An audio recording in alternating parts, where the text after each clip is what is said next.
Les Africains confondent beaucoup de choses. Lorsque nous avons parlé de panafricanisme, les pères du panafricanisme, c'était Kwame Nkrumah, Sékou Touré, c'était Mandela, etc.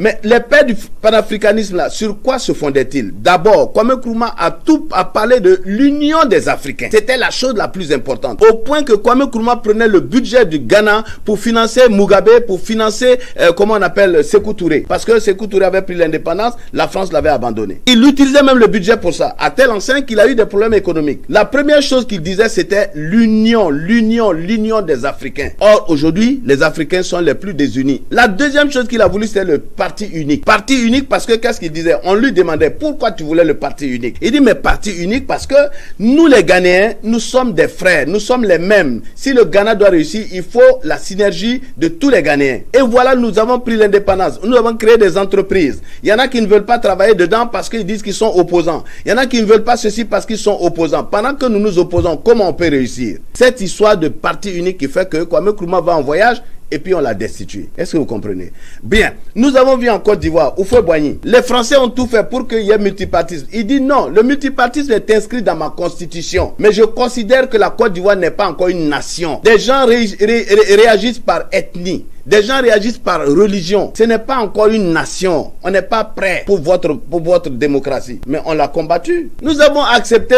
un autre registre, une autre manière de vivre. Moi, je ne crois pas en ce monde monocolore qu'on appelle la démocratie. Ça ne veut rien dire. Pour en sortir, je vous assure, ce n'est pas facile. Il faut un sacrifice générationnel. Il faut qu'une génération entière se sacrifie. Il faut que des hommes politiques se sacrifient. On a l'impression qu'il n'y a plus rien dans les pays. Vous prenez la télévision de n'importe quel pays africain, de n'importe quel pays dans le monde. Élection.